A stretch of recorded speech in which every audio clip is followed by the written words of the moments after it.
Ora bem, vamos começar então o segundo projeto da disciplina.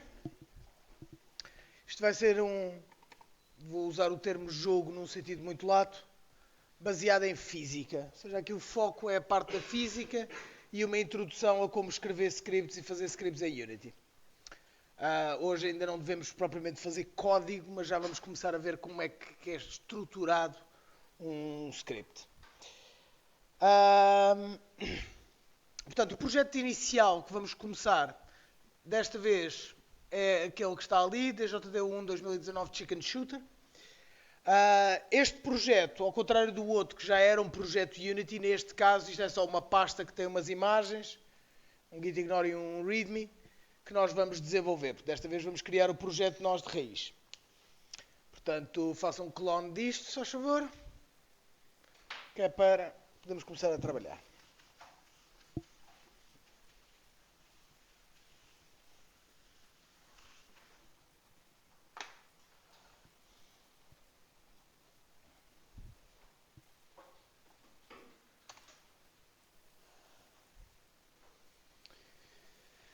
Portanto, para começar, vou abrir o Unity, o Hub mais precisamente. Vou criar um novo projeto. Eu podia escolher qual é que era a versão do Unity que queria usar carregando aqui, nesta setinha. Como isto não tem uma versão, vamos instalar assim. Ok, e a primeira coisa que ele nos pergunta é que tipo de template é que queremos usar como base para fazer o nosso jogo. Nenhuma das decisões aqui é final. Isto é, eu posso começar um projeto como 2D e acrescentar-lhe 3D no meio ou mudá-lo completamente para 3D. Posso fazer vice-versa, ou seja, nada fica agarrado. A única diferença entre estes vários tipos de projeto é que packages é que ele inclui by default e como é que ele age em relação a certas coisas. Por exemplo, se criarmos uma câmera, se começarmos um projeto 2D e criarmos uma câmera, as câmaras que ele vai criar vão ser câmaras 2D. E a mesma coisa com o 3D. Esta é a ideia base, mas a qualquer momento podemos mudar essas coisas todas. Ora, há 5 tipos de template aqui. Os vossos podem ser ligeiramente diferentes, isto depende um bocado das versões. Em particular aqui é o último, que já vou falar. Ora, um projeto 2D acho que é autoexplicativo. Um projeto 2D é o que nós vamos trabalhar essencialmente este semestre. O projeto 3D é um projeto que usa o renderer legacy do Unity, ou seja, aquilo que vai eventualmente desaparecer, mas para já ainda está completamente operacional. Aliás, eu prevejo que vai continuar completamente operacional durante os próximos 5 anos. Não vai ter melhorias, basicamente. 3D with Extras é basicamente a mesma coisa que o 3D, mas leva com os assets default do Unity. Depois temos aqui estes dois que já são os mais sofisticados, que eventualmente serão os importantes. High Definition Render Pipeline e Lightweight Render Pipeline. Vocês podem ter Universal qualquer coisa aqui, em vez de Lightweight. O que é que são estas coisas? Basicamente o Unity está a mudar gradualmente o motor gráfico para usar algo que se chama um Scriptable Render Pipeline, SRP. E o Scriptable Render Pipeline é uma maneira bastante mais poderosa de fazer a mesma coisa que já fazia antes, mas que pode ser otimizado para o caso específico do utilizador. Dá para alterar completamente como é que o renderer funciona. E o Unity traz logo 2 defaults nesse particular. O High Definition e o LW, que é o Lightweight. O High Definition Render Pipeline é para coisas high-end. Estamos a falar de consolas, PCs high-end, etc. Consolas a sério. Portanto, PS4 e Xbox e eventualmente as novas que vão surgir. A Switch está mais na categoria do Lightweight. Porque aquilo é mais parecido com um mobile do que propriamente com consola. Portanto, o High Definition Render Pipeline é para coisas high-end. Não quer dizer que não dê para fazer coisas com belíssimo aspecto em Lightweight Render Pipeline. Dá. A vasta maioria, ou aliás assim, de repente não conheço nenhum jogo atual feito em Unity que use o High Definition Render Pipeline. Para já é essencialmente algo que eles usam para show-off. Não porque não seja potente o suficiente, mas porque dá muito mais trabalho fazer coisas em High Definition Render Pipeline, porque a arte tem de ser melhor, tudo tem de ser melhor. Não basta tipo ligar o botão e isto agora fica tudo fixe. Tudo tem de ser melhor. Senão vai-se notar as discrepâncias. O Lightweight Render Pipeline, que agora está a mudar de nome e em princípio vai se chamar Universal Render Pipeline. Em princípio não, de certeza que vai ser. Universal Render Pipeline. Está mais parecido em funcionalidade com o antigo 3D. Simplesmente tem performance melhor e dá para fazer mais umas coisas. Infelizmente também perdeu uma ou duas capacidades e eu ainda acho que aquilo ainda está um bocadinho em transição, e como é um bocadinho mais complicado, não muito, mas é um bocadinho mais complicado, eu prefiro focar-me nestes aqui. O Lightweight Render Pipeline também vai ser usado em princípio, eventualmente, não sei se provavelmente no final do semestre, se tivermos tempo, eu vou-vos mostrar como é que se faria um jogo 2D em Lightweight Render Pipeline. Porque há aí algumas coisas giras que se podem fazer, mas para já vamos nos focar no pipeline antigo. O Lightweight Render Pipeline, como dá um bocadinho mais de trabalho e impede algumas coisas que nos dão algum jeito a nível pedagógico, vamos saltá-lo, porque senão era o que íamos usar. É o que é suposto ser usado, eventualmente.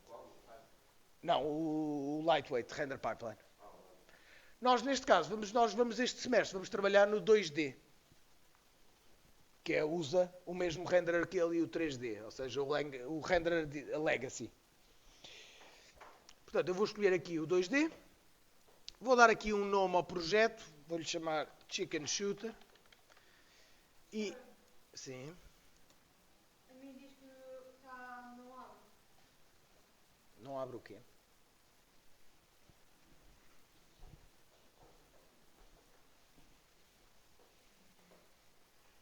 Eu não disse para abrir. Eu disse para criar um novo. New. Tens de prestar mais atenção. Não, mas não... Hã? Eu estou a criar isto dentro da pasta onde também está aquela pasta de Original Assets. Ou seja, em vez daquilo que tínhamos feito antes, que no projeto anterior, em que o repositório era o projeto Unity, aqui eu tenho uma pasta base onde tenho o projeto Unity por um lado e tenho a arte e não sei o quê noutra pasta. Sim. Carrega no Create. Depois a estrutura aqui dessa pasta, por exemplo, fica com o Original Sprites por um lado e fica aqui com o Chicken Shooter, que é o projeto Unity de facto. Isto é só para vocês verem uma estrutura um bocadinho diferente de organizar projetos. Esta é relativamente comum. Eu prefiro a outra, mas é gosto pessoal. Há quem goste de separar mais as coisas, há quem goste de juntar. E pronto, temos então aqui um projeto Unity novinho, fresquinho, em folha. Okay? Não é muito diferente daquilo que já tínhamos visto no outro, a única diferença é que o outro já estava feito. Okay? Agora, vamos começar por mudar os parâmetros normais da câmera. Okay? Como eu já tinha falado, eu gosto de trabalhar em pixels, portanto não gosto deste size 5. Prefiro ter isto como se fosse 1280 por 720, ou outra resolução que seja mais perto daquilo que eu quero, mas o importante é que eu gosto de trabalhar de maneira a que uma unidade corresponda mais ou menos a um pixel, para ter noção. E para isso então temos de mudar o size para 360, que é, não se esqueçam que o size é metade do tamanho vertical. Agora que já temos isto assim, vamos começar a preparar a arte. Para isso, vamos ali à pasta. Não é? Como eu disse, tínhamos duas pastas. Tínhamos o Chicken Shooter e tínhamos uma pasta com Original Sprites que tem os sprites que vamos usar. Eu vou criar aqui uma pasta para sprites no projeto e vou acrescentar, vou arrastar estas imagens para aqui. E elas ficam importadas. Obviamente que eu agora quero parametrizá-las. Aqui, neste caso, vou escolhê-las todas. Aliás, vou escolher aqui o Tank Base e vou mudar aqui o Pixels per Unit. Eu já vos disse várias vezes que eu prefiro que o Pixels per Unit seja 1, mas neste caso, como isto é arte que eu não fiz de encomenda, por assim dizer, isto foi coisas que eu arranjei, neste caso fica melhor se este for 2. Senão fica muito grande. Vou pôr o Filter Mode como Point e vou pôr a compression como none. Apply. Portanto, já tenho a parte base do tanque preparada. Não têm. Pois, se arrastaste para o Scenes, se puseste aí, eu respeito ao que tu dizes. Eu, neste caso, eu criei uma pasta e arrastei as imagens lá para dentro. Não é obrigatório criar. É uma questão de organização. Um asset funciona independentemente em que pasta em que está. Só há uma ou duas pastas específicas no Unity e ainda não falámos nelas. Ora, agora que já temos o tanque, a base, reparem que o tanque aqui está partido em dois bocados, já vamos ver porquê. Eu agora posso colocar o tanque na cena e vou agarrar e arrastar para aqui. Simplesmente aparece aqui o tanque. Surpresa, surpresa. Obviamente, se eu agora carregar no play, nada acontece, não é? Não tenho qualquer tipo de comportamento. A única coisa que eu tenho é um tanque a ser desenhado. Ok, agora nós queremos... O objetivo deste jogo é fazer, deste projeto, é fazer um jogo em que temos um tanque que anda num ambiente à la tanque, ou seja, lento, pesado, ter uma turret que aponta para o cursor do rato e dispara projéteis nessa direção. Só isto. E queremos fazer isto tudo baseado em física e não em mexendo diretamente na posição, etc., do objeto. Ou seja, nós queremos usar ao máximo o sistema de física do Unity. Como tal, o que é que nós precisamos para transformar isto num objeto físico?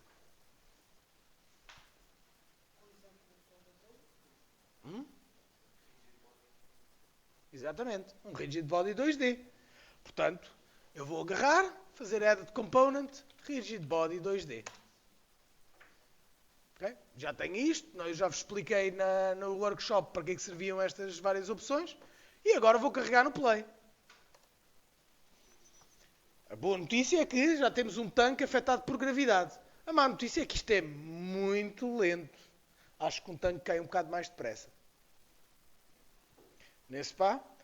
Portanto, qual é que é o problema aqui? Isto é um bocado trick question, mas vamos lá ver se os vossos cérebros funcionam. O que é a velocidade de queda? Gravidade. Portanto, o que é que tu achas que está aqui mal?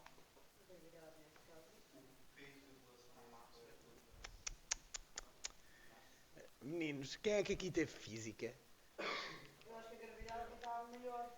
Então, alguém que tenha tido física pode explicar porque é que a massa não tem rigorosamente nada a ver com isto? Hã?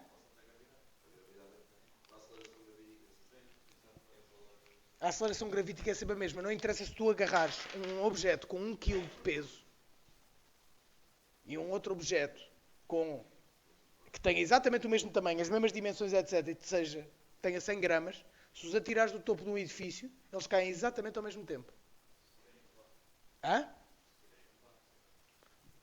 Se tiverem a mesma forma, não interessa se estão no vácuo ou não. Foi o ponto que eu disse. O resto é atrito. Aí não estás a medir a gravidade, estás a medir o atrito, não é? É o velho exemplo da pena e da bola de chumbo, ok? Os atritos são diferentes, não tem a ver com os pesos. Se tiveres uma pena com 1 kg, ela vai cair à mesma velocidade de uma pena de 1 grama. Okay? A atração gravítica é constante. Independentemente da massa. Portanto, não é mexendo na massa. A massa vai afetar outro tipo de coisas, como o atrito no chão.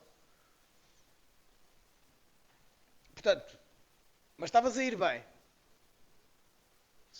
Se o problema não é a massa, é a força da gravidade. Porquê que a força da gravidade neste caso está errada? Vocês reparem, o Unity o que define é um valor para a força gravítica. Ali há algures, já lá vamos ver onde é que está. Não é? Esse valor é quase que arbitrário. Porquê? Porque quais é que são as unidades? Não é? Nós inicialmente estávamos a trabalhar com um ecrã que tinha 10 unidades de altura. Agora estamos a trabalhar com um ecrã que tem 720 unidades de altura. ok? Ele está a cair a uma boa velocidade, não interessa. A questão é que nas unidades que nós temos, essa boa velocidade não quer dizer nada. É um bocado como se eu dissesse, pá, que velocidade é que ias na autoestrada? 6. 6 quê? Não tem significado. Nós assumimos uma série de coisas, se alguém disser isto. Mas se eu disser, eu não sei se a pessoa está de carro ou se está a pé, e eu pergunto, a que velocidade é que ias? Ele disser 6, isto são quilómetros por hora, metros por segundo, ou seja, temos aqui uma série de unidades.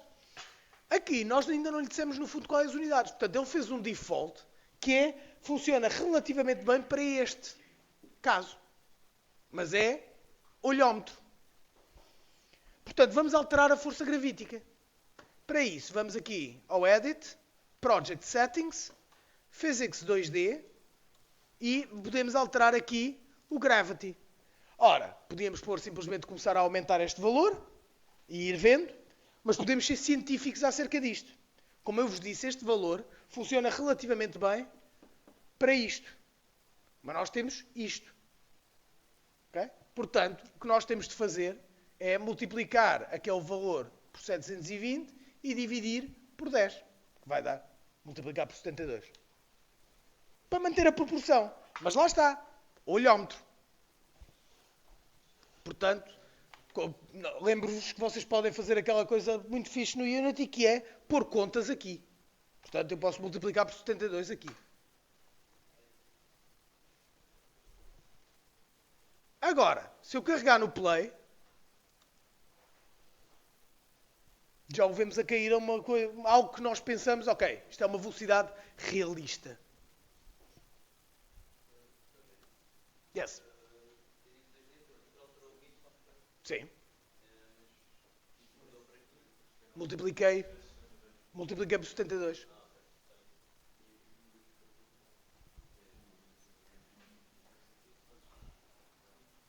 Ok, so far so good? Vocês reparem que naquele caso nós podíamos ainda alterar a física mais. Eu podia pôr a gravidade ser para cima. Ok? Ou para baixo e para a direita.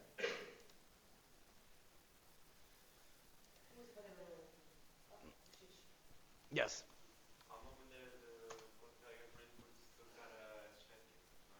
Dá para fazer isto através do código. Mas isso tem um problema, o que tu estás a descrever. Pode ou não funcionar dependendo do jogo, ok? Que é, isto é global. O que quer dizer que, por exemplo, tu tens aqui um caixote e o teu boneco e tu queres é tipo inverter a gravidade do teu boneco. Mas se invertemos a nível do Physics 2D, este objeto também vai sair disparado. Pode ser, sim, pode ser parte. Como é que poderias fazer à parte? Basicamente, simplificando um bocadinho, depois isto dá um pouco mais de trabalho, mas, por exemplo, neste caso, era tirar o Gravity Scale aqui, ou seja, pôr isto a 0, ou seja, não é afetado por gravidade do Unity, e pormos nós a força gravítica à mão no código. Dar forças, que não é muito difícil, atenção, não é relativamente trivial. Ou seja, preciso saber um bocadinho mais de física, nós vamos falar mais de física, portanto, em princípio vocês vão conseguir fazer uma coisa deste género. Ou seja, por exemplo, fazer uma coisa à lá Super Mario Galaxy, não é? Não é assim particularmente difícil. Basicamente o que o jogo tem de fazer é, todos os frames, vai ver qual é que é o planeta mais perto, ou seja, o centro grande de massa mais perto, e aplicar uma força que tem essa direção com uma certa magnitude. Ok? Não era terrivelmente difícil fazer esse comportamento. Aqui, esta coisa do Unity fazer aqui a força gravítica como sendo uma opção do sistema é só uma conveniência, porque a vastíssima maioria dos jogos não mexe na gravidade. A gravidade é algo que está lá. Portanto, é mais uma conveniência que outra coisa, e tenho a certeza que se o Unity fosse criado hoje em dia, não seria assim que eles fariam. Isto é muito o tipo de coisa que se faz quando se cria um motor novo e quer-se facilitar a vida de quem vai usá-lo. E ainda bem que é assim. Mas não vale a pena estar a complicar só por complicar. Ok. Portanto, eu já tenho um objeto a cair. Okay? Agora, temos de pôr tipo uma plataforma, qualquer coisa para ele pousar. Não é? Eu vou mudar aqui o nome do objeto para tanque. Agora vou aqui usar um dos meus truques manhosos. Isto, para ser bem feito, deveríamos ter os desenhos de umas plataformas, colocar, ou um tile map, qualquer coisa desse género, não é? Mas como eu não fiz nada disso, a única coisa que tenho aqui é um quadrado. Okay? E este quadrado é fabuloso, é um quadrado 4x4. E eu uso este quadrado 4x4 em muitos projetos, porque normalmente serve-me para fazer coisas rapidamente, só para testar. E então como é que se usa este quadrado 4x4? Eu vou agarrar nele, arrastá-lo para aqui. Ele está ali. Vou pôr só os pixels per unit dele a 1. E agora vou tipo dar-lhe um tamanho tipo 640, não, 320. E 10. Não, 5. Ou seja, usei um scale basicamente só para lhe dar alguma dimensão. Não é a melhor maneira de fazer isto, mas funciona para este tipo de coisas rápidas. Ok. Então, agora, se eu carregar no play, o nosso tanque vai aterrar ali, não é? Não há colisão. O que é que falta? Não há colisão. O rigid body aonde? Um rigid body no square, ok? Vamos pôr um rigid body no square. Portanto, temos um rigid body no square. Não, se os caras vai cair como tem. Exatamente. Se eu agora fizer o play, caem os dois. Mas isso serve para uma coisa importante, que é, ok, eu continuo a querer um rigid body Só se tiver gravidade. Essa é uma das maneiras. Ou seja, nós temos várias maneiras de fazer com que ali a plataforma não se mexa. Há as maneiras erradas e a maneira certa. Ora bem, maneiras erradas. Maneira errada número 1. Desligar o simulator. Se não está a simular, não vai cair. O problema é que também não vai detectar colisões. O objeto deixa de existir para efeitos práticos. Portanto, não é uma solução. Solução 2, Gravity Scale 0. Ok? Portanto, se não tem gravidade, não cai. Não cai, mas assim que o tanque lhe tocar, lá vai ele a voar. Recebe uma força. Portanto, também não é solução. Ora bem, outra. Podíamos ir aqui aos constraints. Ok? E carregar no freeze position, ou seja, bloquearmos o movimento de um objeto. Eu não gosto desta maneira porque não é isso que eu quero. Eu não quero fazer com que o sistema, depois de verificar que as forças no objeto, etc., diga, agora não mexe. Parece-me um bocado absurdo estar a fazer os cálculos todos para um objeto e depois a seguir dizer, mas agora não mexe. Portanto, que mais opções é que temos? Ora, acho que já percorri quase todas. Já percorri todas. Podemos mexer aqui no body type e aqui now we're cooking. Temos 3 opções. Dynamic, eu já expliquei isto. Dynamic isto é um objeto físico. Recebe forças, reage a forças, colide. Ou seja, é um objeto físico por inteiro. Depois temos o kinematic. E o kinematic aliás, vai ser a primeira coisa que vamos estudar em física. Kinematics. Kinematic é basicamente o estudo do movimento sem consideração porque que algo se mexe. Ou seja, eu posso estudar o movimento de um corpo, mesmo em física, de 2 óticas diferentes. Uma coisa é eu ver porque que quando eu agarro numa caneta e a largo, ela cai. Eu aí estou preocupado em saber porque que ela cai. Não estou tão interessado no movimento que ele faz a cair. Estou interessado no porquê. Mas eu também posso estudar física sobre a ótica do eu não quero saber do porquê, eu quero é saber como. Qual é que é a velocidade, qual é que é o ritmo a que isto cai. Isto para simplificar, obviamente, o problema.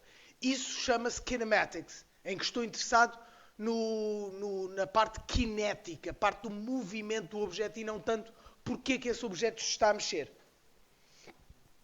No contexto do Unity, um objeto kinematic é um objeto em que eu, no meu código, nos meus scripts, vou mexer o objeto, vou mudar-lhe a posição. Ok? Ele continua a ser um objeto que vai colidir com os outros, mas, por exemplo, não vai reagir às colisões a não ser que eu programe coisas para reagir às colisões. Sou eu que me preocupo acerca de como é que ele se mexe. Mas, de resto, é um corpo físico. Ou seja, tem presença. Um objeto dynamic não consegue atravessar um corpo kinematic. Okay? Neste caso, se eu pusesse a plataforma como kinematic, ia cumprir os nossos requisitos. Porquê? Não tenho lá nenhum script a dizer para mexer. Portanto, ele não mexia. Certo? Mas, continua a também não ser exatamente o que nós queremos. Ok? E então temos a última opção que é a correta. Static. Porque é isso que nós queremos. Isto é um objeto físico. Simplesmente é um objeto físico inamovível. Ok? E pôr um objeto como static, se ele for de facto static, não é? Tem enormes vantagens. Que é, sob o ponto de vista de performance, isto gasta muito pouco processamento. E isso é bom. Ou seja, plataformas e afins, regra geral, são static. Nós não queremos, regra geral, que elas se mexam. Não é? E reparem que a maior parte das opções desaparecem. Não deixam de fazer sentido se não há movimento. Portanto, já tenho isto como static. Portanto, se eu carregar no play, isto já para, não é? Claro que não. O que é que falta? Um box collider nos dois. Isto parece-me terrivelmente específico. Porquê box? Ok. O de baixo dou-te de barato. Portanto, sim senhora, um box collider 2D que tem precisamente aquele tamanho. Ok. Temos lá um box collider. Agora o outro é um quadrado? Not really. Nem perto. Vamos criar para isto um capsule collider. Okay? E um capsule collider, neste caso horizontal, ou seja, o seu eixo da cápsula é horizontal. E agora vamos aqui ajustar isto. E eu só estou interessado nas rodas. Em boa verdade.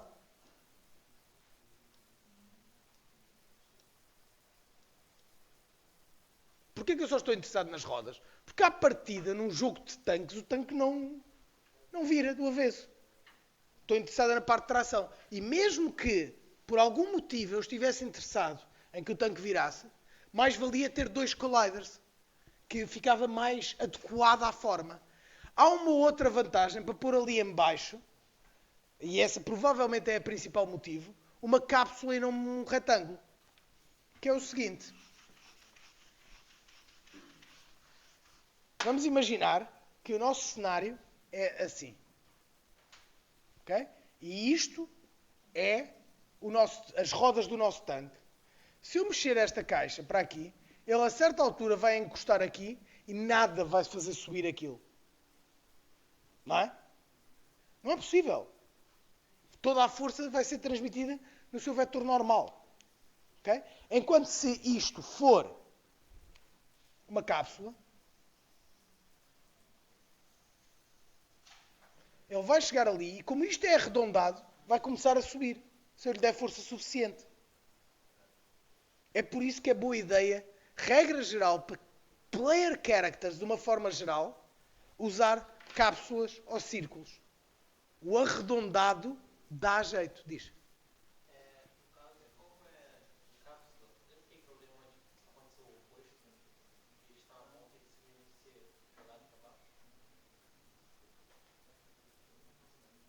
O escorregar numa plataforma, é isso que estás a falar? Sim, é um risco.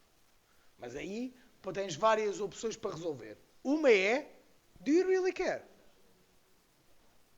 Em segundo, é usar um box collider mais pequeno. Ele continua a ter superfícies. Por exemplo, se eu a seguir metesse aqui à volta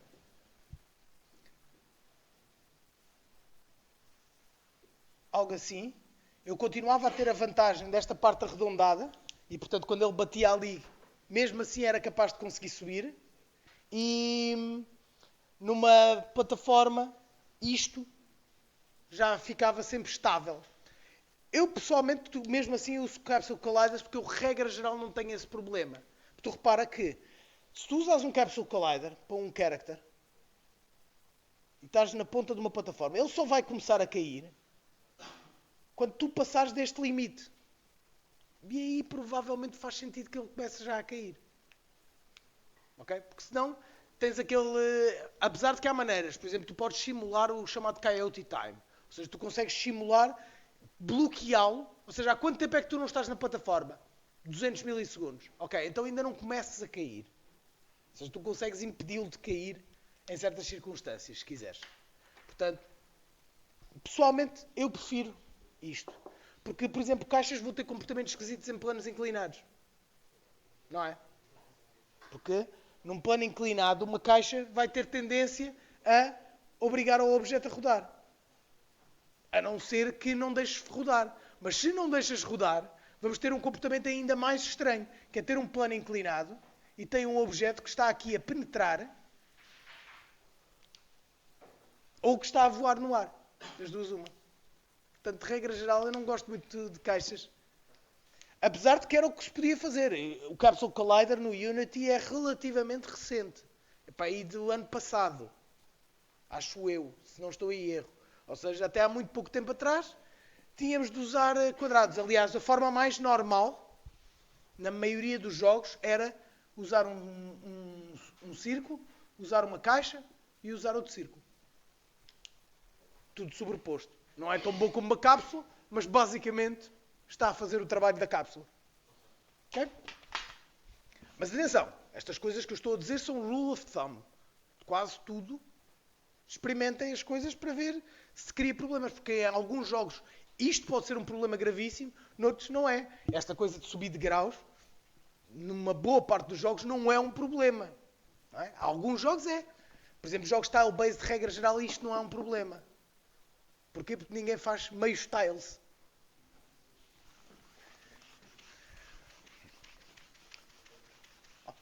Ora bem, agora que já temos aqui colliders, ok? Temos um Capsule Collider no jogador e temos um Capsule Collider na plataforma, temos um Rigid Body. Será que é agora? Não.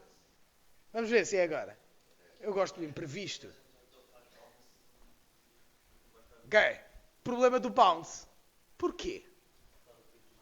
Mais precisamente, vou aqui do da zoom.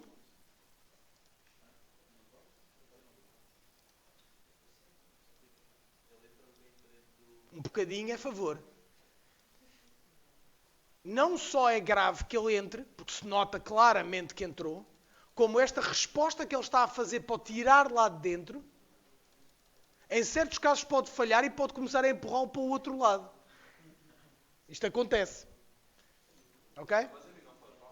Hã? Não vai com força suficiente para eu cair de mais alto. Isto tem a ver com velocidade. Ok, qual é que é o problema aqui? Alguém sabe?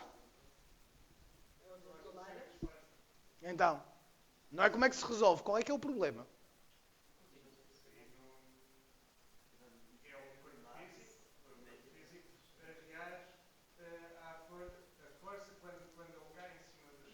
Quando choca, há uma força exercida para os dois lados. Não, não é por isso. Tens razão, isso é verdade que acontece, mas não é por isso que ele entra. Porque essa força é garantida pelas leis da física de ser pelo menos igual à força da gravidade, à força com que ele vai. É como aquela velha história, não é a queda que nos mata, é a paragem abrupta no fim. Ok? É um bocado isso. Toda a força é de certeza transferida. Portanto, ele entra não é por esse motivo. Tu?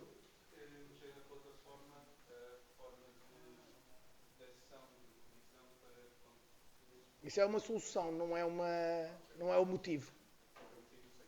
Mas o motivo é importante. Porque isso permite decidir porque é que deves usar continuous, porque é que não. Alguém sabe? Ora bem. Ponto número 1. Diz. Vou dar mais uma vez. Pode ser que é porque o programa ou a Unity só está à procura da colisão So close. E com a velocidade isto. Quase. Está perto, mas não é isso. Mas está perto. Yes. O Unity, quando faz a colisão, dá tal só, em vez de ser brusca, faz que a colisão seja mais soft. Não. Não. Não é deliberado. É uma consequência infeliz da maneira como isto funciona. Ok. Primeiro eu tenho de vos explicar o que é discreto e o que é contínuo. Vocês sabem o que é uma função contínua? E sabem o que é uma função discreta? Ora bem, simplificando, se eu tenho uma função, não interessa que função é essa, é uma função f, whatever, ok?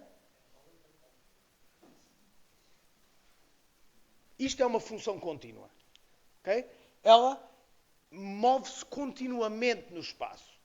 Formalmente, quer dizer que um delta x, qualquer alteração pequena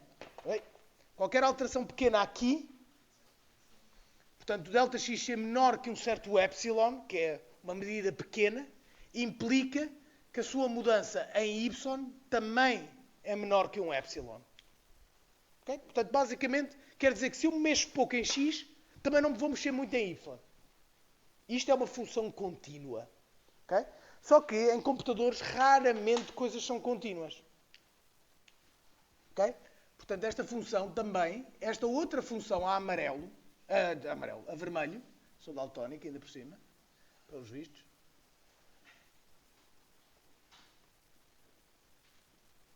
Isto também é uma função. Okay? Lá porque só tem alguns pontos, em vez de ter um contínuo, não deixa de ser uma função. Só que isto é uma função discreta. Okay? E vocês vejam que, para aqueles que adorem matemática, reparem que o que é que acontece aqui? Para um delta x pequeno, okay? Não esqueçam que esta função aqui, o x dela é este aqui. E o do lado andou só um bocadinho e deu um salto enorme. Okay? É isso que é a definição de continuidade e discretização de uma função. O problema é que os computadores são discretos por natureza. Ou seja, não há meios pixels, não há meios triângulos. Okay? As coisas ou são ou não são. E isso acontece também com as funções. E onde é que está o problema? Este problema nota-se particularmente, vamos imaginar que eu tenho aqui uma parede. Okay? Tenho aqui uma bala. E esta bala está a andar a uma certa velocidade. E, não sei se sabem, mas balas são rápidas. Bué. E ao ser rápidas, quer dizer que numa frame a bala está aqui, na frame seguinte a bala está aqui, na frame seguinte a bala está aqui, na frame seguinte a bala está aqui, na frame seguinte a bala está aqui. Ela nunca entrou ali. E nós não temos meias frames. Portanto, nós não conseguimos detectar isto. Há mecanismos para minimizar este problema. Ok? Uns gastam mais performance, outros gastam menos. Por exemplo, uma maneira normal de resolver este problema especificamente, balas, é, para cada vez que ela anda, vamos ver se este segmento de reta colide com alguma coisa ou não. Se colidir, até sei onde é que foi. Portanto, fixe. Porque pode haver mesmo muitas balas num jogo. Ou seja, resolver isto da maneira correta seria muito ineficiente e seria um problema. Isto às vezes chama-se hit scanning. O que está a acontecer ali é a mesma coisa. Ou seja, o nosso tanque está a cair. Numa frame está aqui, na outra frame está aqui, na outra frame está aqui, na outra frame está aqui. Já entrou.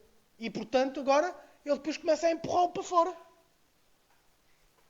Só que não é fácil empurrá-lo para fora. Porque ele para já está a arbitrar qual é que é a direção do que é o para fora. Se ele for rápido o suficiente, ele nem sequer sabe para onde é o para fora. Neste caso.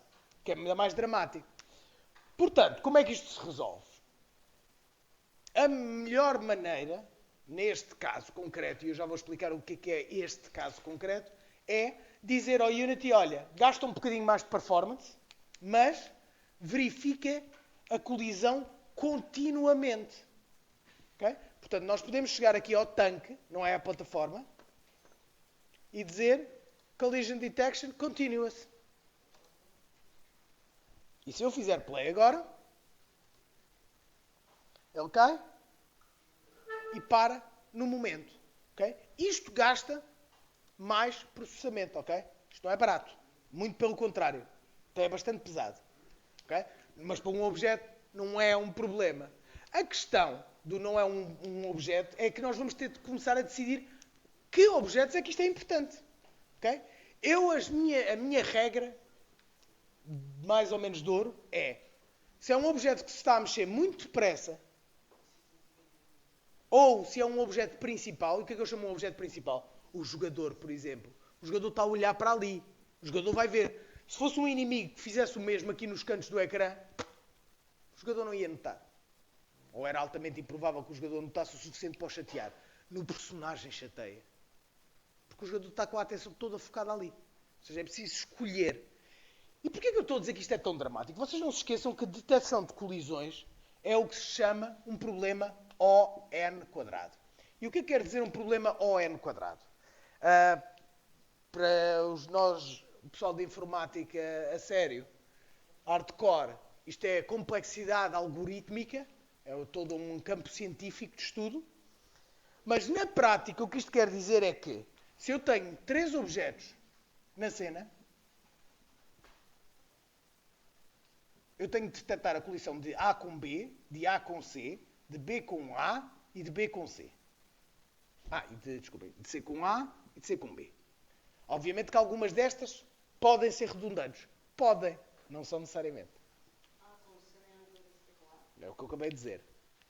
Algumas delas podem ser redundantes, mas não necessariamente, porque eles ambos têm de reagir de forma diferente.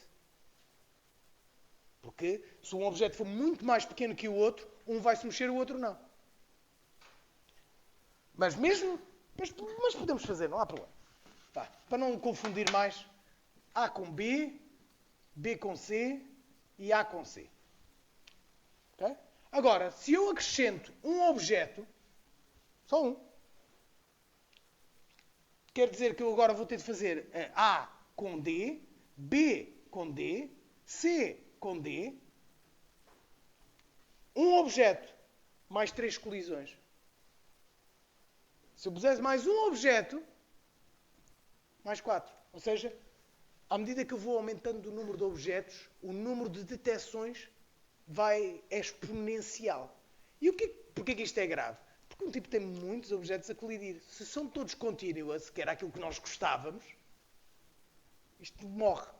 Literalmente morre. Ou seja, temos de escolher. Por isso é que eu acho que é importante vocês perceberem o porquê. E não só porque carregando no continuous isto funciona. Okay?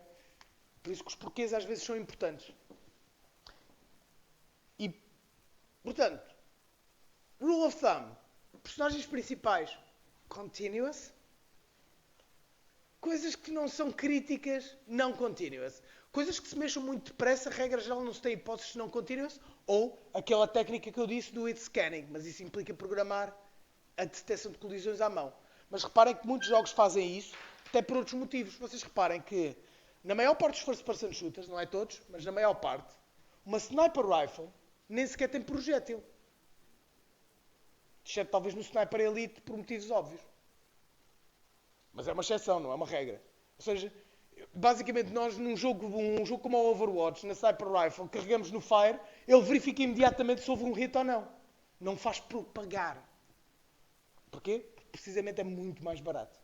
Especialmente num jogo online que tem implicações.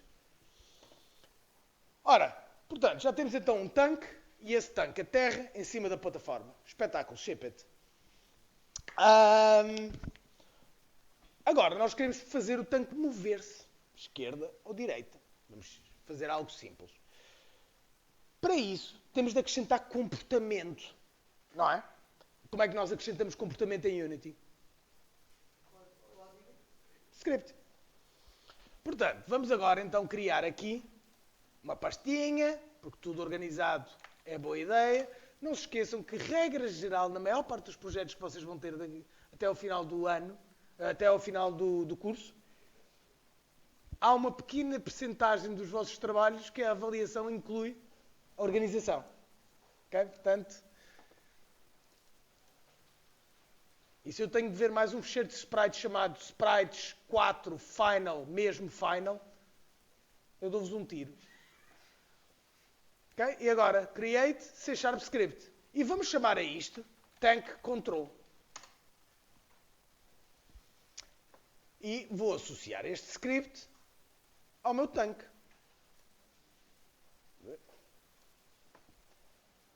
Agora, vocês podem fazer duplo clique aqui no script, ou podem fazer duplo clique aqui neste sítio que diz Tank Control, neste caso, para abrir o Visual Studio. No vosso é capaz de demorar um bocadinho mais, o meu já estava aquecido.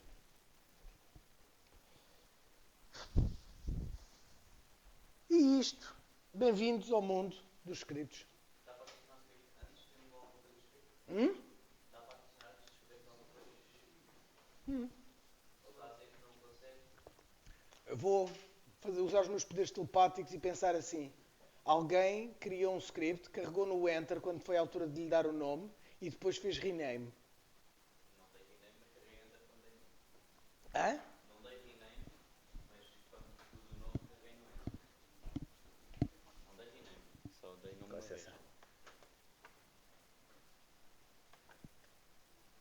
Não, está certo. Não devia dar. Ok, fair enough.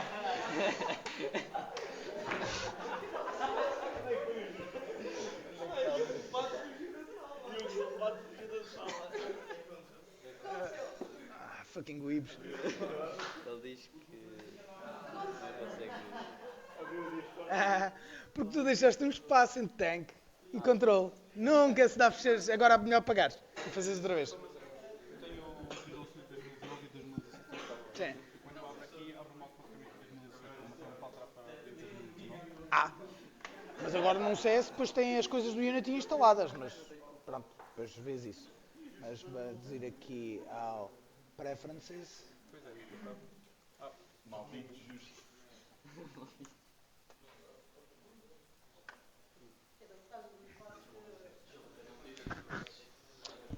Ok, fair enough. Cough, cough. Fucking weebs.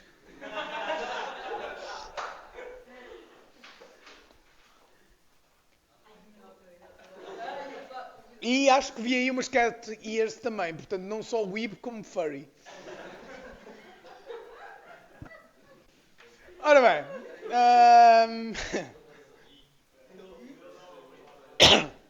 Vários pontos pertinentes aqui. Bem-vindos à vossa casa. Grande parte do tempo que se está a trabalhar no Unity. O Visual Studio.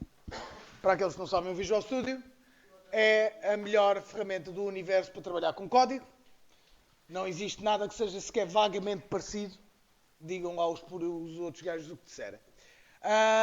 Por variedíssimos motivos. Ponto número 1. Pessoas que não usam o Visual Studio com o Dark Theme é o tipo de pessoas que eu não posso confiar para nada. Ok? É um tipo de selvagem que está só à espera de me assassinar enquanto eu durmo. Pá, além de que fere os olhos, ok? Faz-vos mal. Isto é um script default que o Unity cria sempre que nós criamos um script. Ponto número 1, não façam aquele erro clássico, que é dar espaços nos nomes. Ok?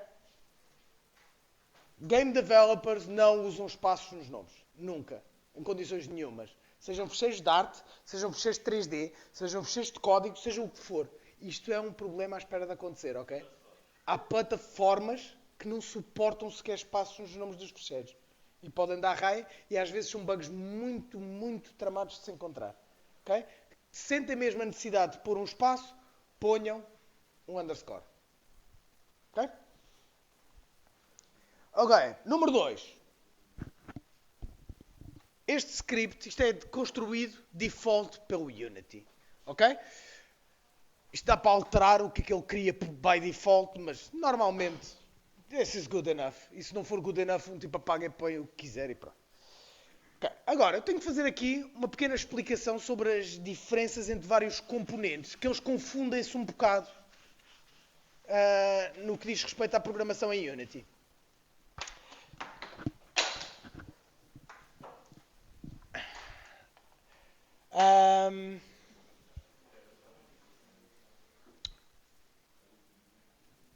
First things first. O meu foco aqui, na disciplina, é ensinar-vos a programar, além de desenvolvimento de jogos digitais, na parte técnica é ensinar-vos a programar em Unity. Ou seja, eu não estou preocupado com os purismos do C#. O que é que isto quer dizer na prática? Há de haver coisas, eu vou tentar chamar sempre a atenção quando isso acontecer, mas há de haver coisas que eu vou estar a fazer que são coisas do Unity e não coisas do C#. Ok? Há uma distinção.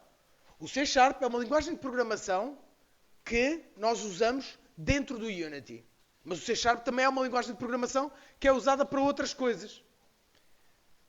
Okay? Eu não faço muita distinção na minha cabeça, porque estou tão habituado que é um bocado o meu ambiente. Mas vou tentar chamar-vos a atenção quando eu estiver a usar algo que é Unity Specific.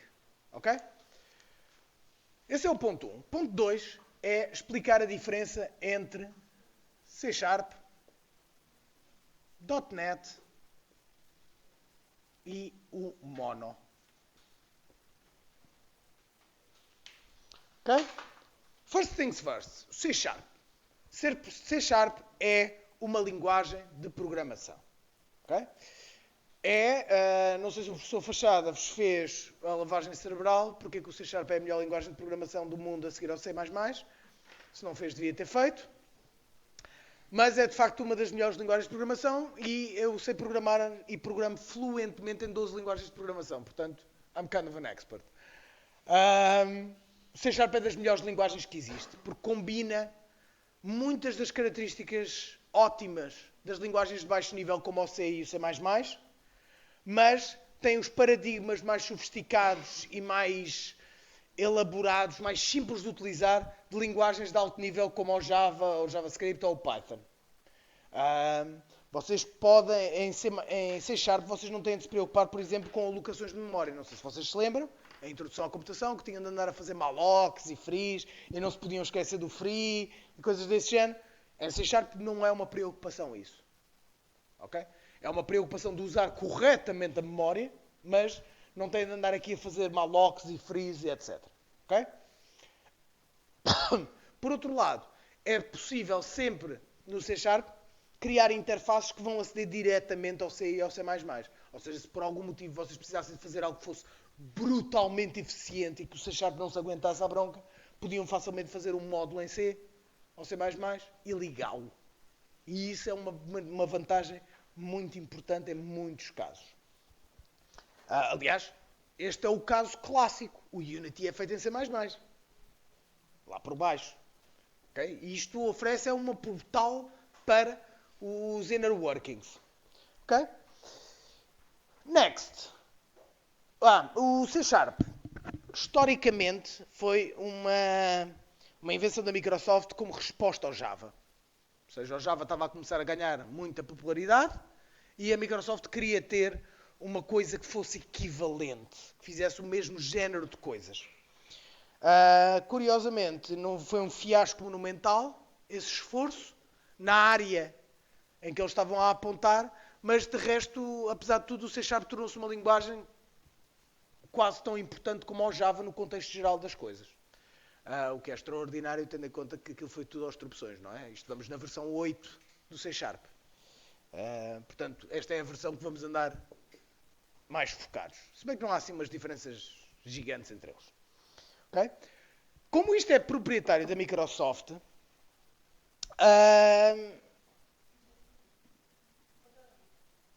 pagar nem por isso, não podes queixar, a Microsoft não te cobra a maior parte das coisas. Visual Studio, aliás, até de borla, o Community Edition e o Pro não acrescenta assim tanto mais que vale a pena. Portanto, isto é uma invenção da Microsoft. A Microsoft controla completa e absolutamente a especificação do C#. Apesar de que eles agora abriram um grupo de estudo que supostamente está aberto a várias empresas e gajos importantes desta área para discutir o C# e chegar-se a conclusões. Se eles estão de facto a ligar ao que é que as pessoas lhes dizem ou não, isso já não sei. Mas pelo menos está lá a ideia do esforço. A seguir, .NET. Vocês também vão ouvir muitas vezes falar nisto. Por exemplo, .NET 4.3 ou Core 2.0 ou assim uma treta qualquer. O .NET é um conjunto de bibliotecas para não só para o C Sharp, também há o .NET para C++, o .NET para Visual Basic, etc. Ou seja, para as famílias, as linguagens todas da Microsoft. O .NET é responsável pelas bibliotecas standard para trabalhar com o sistema operativo. Por exemplo, algo tão simples como perguntar ao computador que horas são. Isto faz parte do .NET. Okay? Novamente, especificação da Microsoft, eles é que mandam neste particular, é o que é. Finalmente, e aqui é onde as coisas começam a ficar interessantes, o Mono. Ora bem, vocês em LP estão a trabalhar em C Sharp e depois compilam e ficam com um executável, correto? Que é o vosso programa. Mesmo que vocês estejam a correr diretamente no Visual Studio, o que ele está a fazer por trás é criar um executável e corrê-lo. Ok? Pronto, seja. Essa é uma das maneiras pelas quais o C Sharp pode funcionar. Compilado.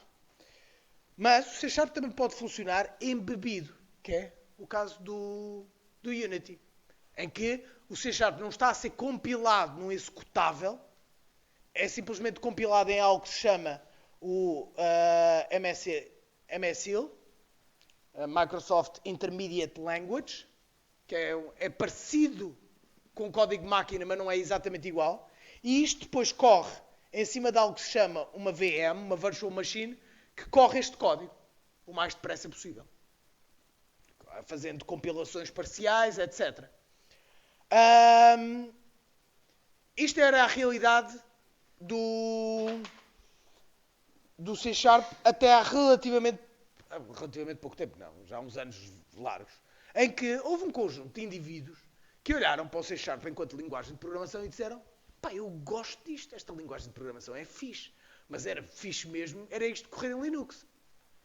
Que obviamente a Microsoft não estava interessada de todo.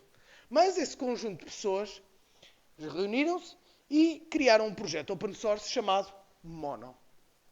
E o que o Mono é algo que substitui isto, que era da Microsoft, por algo open source que pode correr MSIL.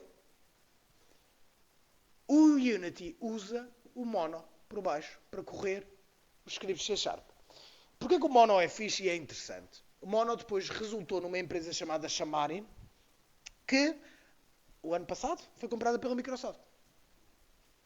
Basicamente, mas continua a ser um projeto open source. Ou seja, neste momento a própria Microsoft está a abandonar a VM deles para usar o Mono como projeto open source. Porque o Mono começou a ser melhor do que a VM da Microsoft. Ou seja, porquê que eu vos estou a dizer isto tudo? Porque vocês vão ver muitas vezes em mensagens de erro, em coisas deste género, estes três termos. Bem, este provavelmente não. Estes normalmente são nomes mais coloridos como syntax error ou can't find não sei o quê. Mas este e este são problemas às vezes complicados de topar o que é, porque não sabemos do que é que estamos a falar. Ok? Portanto, é isto que isto quer dizer. Este é o stack completo. Ora, voltando ao código. Temos ali Vocês já falaram do using, certo? Em LP. Okay? O using é o análogo do import do Python. Okay? É uma maneira de irmos buscar bibliotecas standard. By default, o Unity vai buscar sempre estas três. Systems Collection, Systems Collections Generic e Unity Engine. Systems Collection é onde... Diz.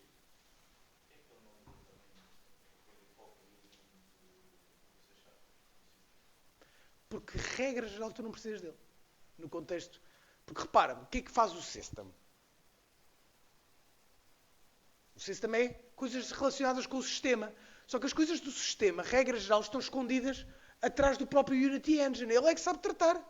Porque isto pode estar a correr em Android, pode estar a correr aqui. O Unity é que tem de tratar disso.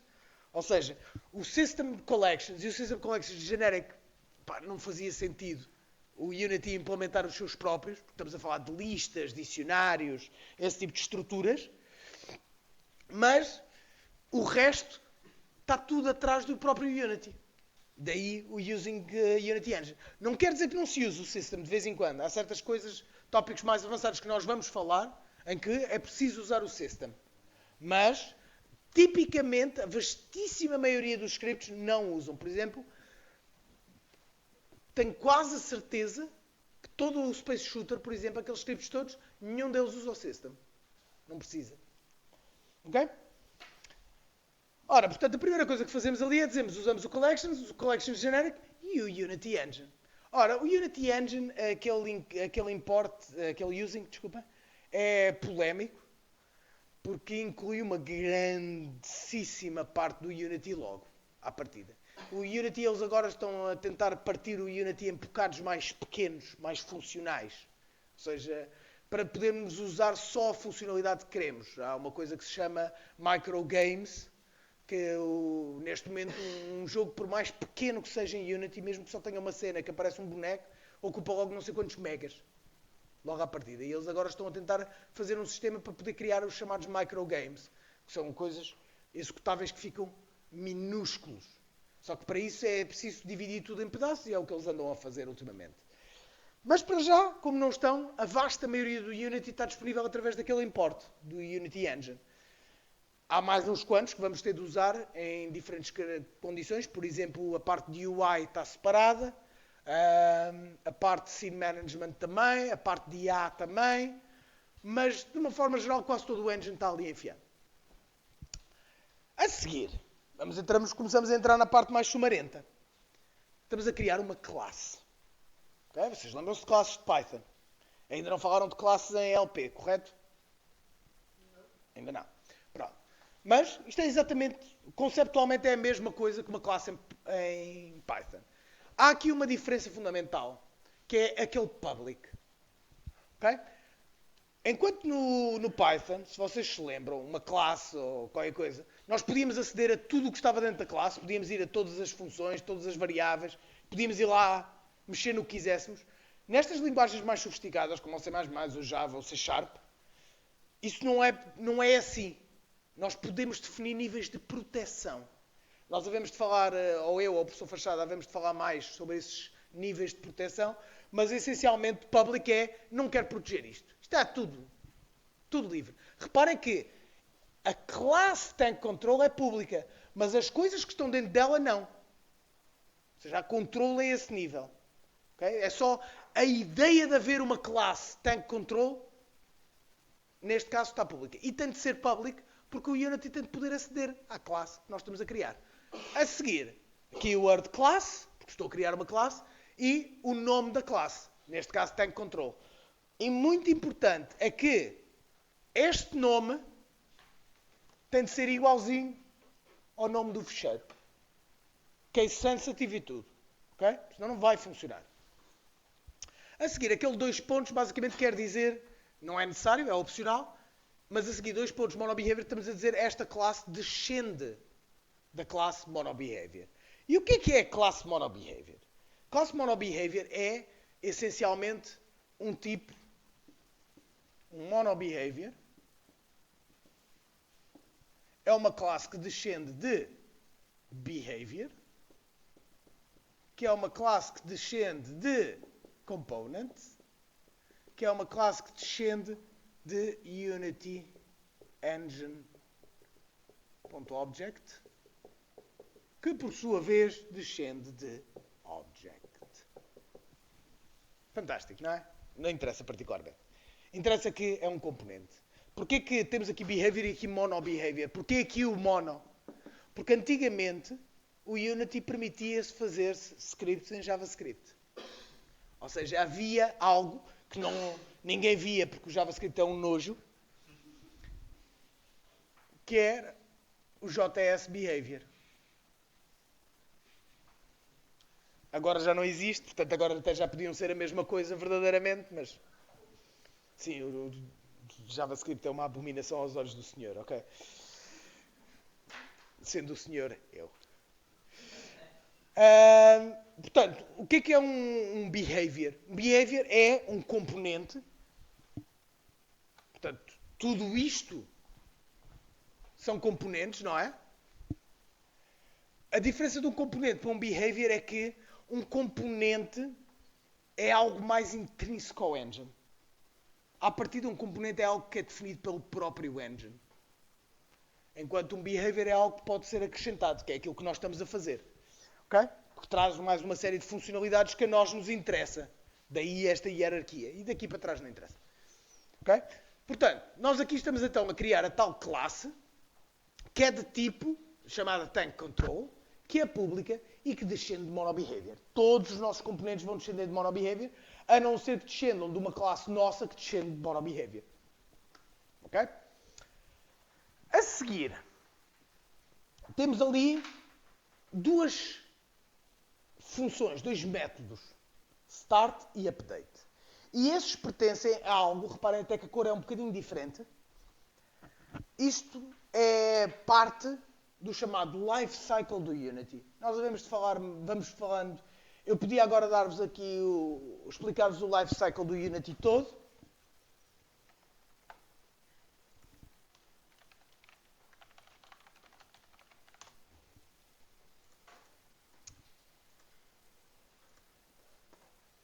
Que é basicamente isto. Mas acho que ninguém quer que isso aconteça.